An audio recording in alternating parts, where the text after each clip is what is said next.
What's going on, ladies and gents? Jake, aka Countdown Ended, coming to you here for an Into Somewhere short. And we're talking about a unfortunate subject. And this one hit everybody hard. Everybody, including the talent, backstage, just the everyday employees. Everybody is just greatly affected by this and feels it. It's a sad state for a lot of people for great reason. And that's because news came out that R-Truth, who spent the majority of his 17-year WWE run basically being hilariously confused as ever, he managed to get himself over. As I said to many today, he went ahead and he got himself over. It wasn't what they gave him. It wasn't what they allowed him to do. It wasn't what they wrote for him. It was what he did, the way he acted, the way he shone through the negative. He always found a way to be a guiding light. So to hear directly from R-Truth, he says, "I'm sorry to inform you all, I just got released from WWE. I want to thank WWE for the ride, but mostly I want to thank each and every one of you who was along for the ride. Thank you for all the love, support, and appreciation you have given me over the years. Thank you." As we just saw on a very great edition of SmackDown, they had a really solid 3-hour show that was interesting all the way through, I felt like. The tag team division is interesting as always. The women's side of things is, got a good mid-card story going on, and they managed to, keep, Tiffany's title kind of in limbo with the Money in the Bank women qualifying, making threats against her. So things are moving in a positive direction there, but we had that funny interaction where R-Truth called the Bloodline members 2.0 big boned, and then he had a very one-sided loss to Jeff Cobb, JC Mateo, and that's it. And I wish if we had known this, maybe they should have done something bigger at Saturday night's main event. Made it for a career, made it something bigger. I mean, him and John never were even in the ring together to go face to face. They had the interaction in the ring, and then again afterwards in the press conference, and then that was it. So it left a great deal to be desired, but still, R-Truth proved Ron Cena is far and away the better Cena. He looked more fluid, just outshined John in every way. And John's never been a great wrestler, but I mean, R-Truth, he is the epitome of, finding the fountain of youth. He does not age. So immediately the wrestling universe started with its outpouring of love, confusion, anger. A lot of people feel like it just makes no sense. He is now this beloved legend that is not only still able to own his own inside the ring, but he could be thrown into any story at any time. He's greatly useful, elevating younger talent. It proves that no one is safe. And we hear that from even Forbes today. They put out an article saying R-Truth shockingly released by WWE as the wrestling world reacts. And I mean, we saw the outpouring of love. Naomi saying she hates this so much. Donovan Dijak, the Destiny champions. Check that off Spaz's Bucky's list. Don't worry, it's fine. Says, "You're the best. Hope we can run it back, bro." Rhea Ripley, in all seriousness, this is heartbreaking. Thank you, Truth. And, I mean, so many. Dirty Dom said, "Thank you for the Judgment Day memories. Live, laugh, love."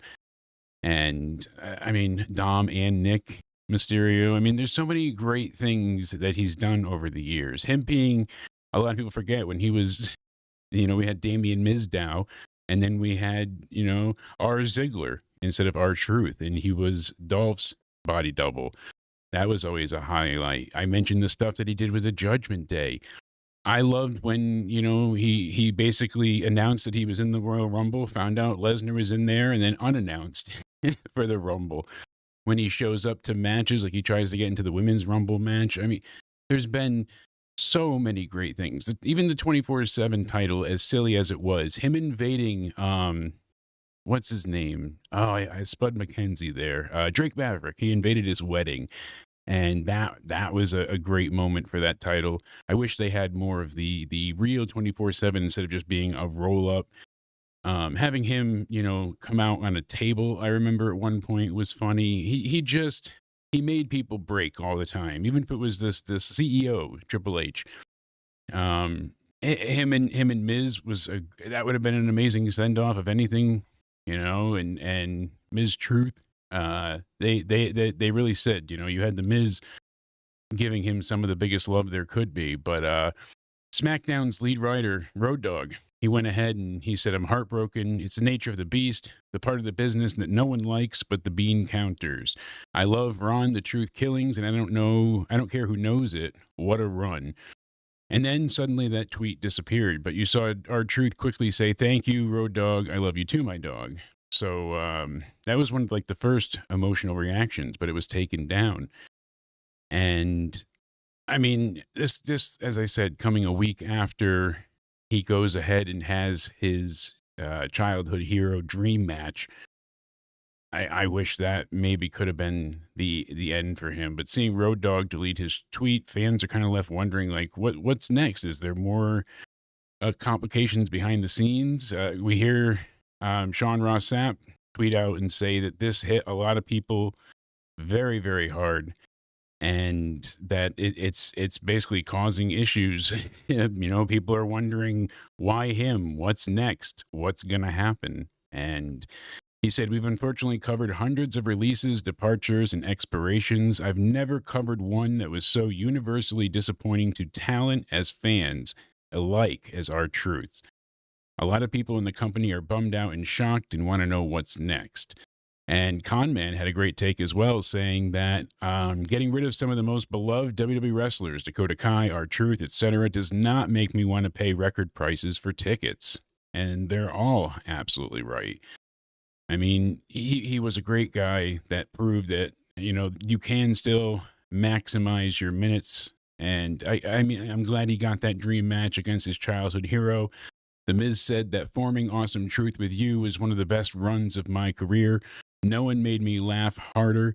Your energy, heart, and smile lit up every room and every arena. You're not one of a kind.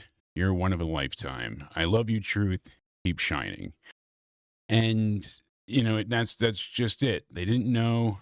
Everybody was blindsided by this announcement, and it's very unfortunate. But he has a great value to his name. He'll be desired everywhere. He can go and make a ton of money on the independents. He'll be bigger than Matt Cardona ever is, or dreams that he could be. He can do a bunch of dates, get his bag, and then sign a WWE Legends contract. I hear people saying, let him go to AEW and never talk, just appear in the background. But is that really fulfilling? I mean, maybe if they do something great with him and it's for a great deal of money, sure. But I think that he would best be served going out and just being amongst the fans that love him. Go to the independent shows, sign autographs, hide on, under the ring and hang out with people that truly endear our truth. So maybe he can go back to TNA. He was a former TNA champion, one of the earliest ones, or early on, I should say. But just seeing this outpouring and all the love, it is refreshing, but it is a huge loss. And it shows towards the mindset of TKO, not even so much WWE. Cost-cutting, effective measures, trying to get record gates and break records consistently by charging more and more and price gouging families out of being able to afford to go to shows. It's gotten to be a bit too much. And now, I mean, they just lost a two-time U.S. champ, a two-time hardcore champ. He was the WWE Raw World Tag Team Champion twice. He was the 24/7 champion 54 times. I mean, he had great rivalries, as we mentioned, with Damian Priest and John Cena and Jim Morrison, But John Morrison alike, never mind Jim, he went ahead and, they all tweeted out just so much support, which is great to see. But I think that's kind of the end goal for him here. Go out, make your money. The locker room is shocked. Kevin Owens said there are many, a few people in this industry for whom I have unlimited respect, love, and admiration for, and R-Truth is at the very top of this list.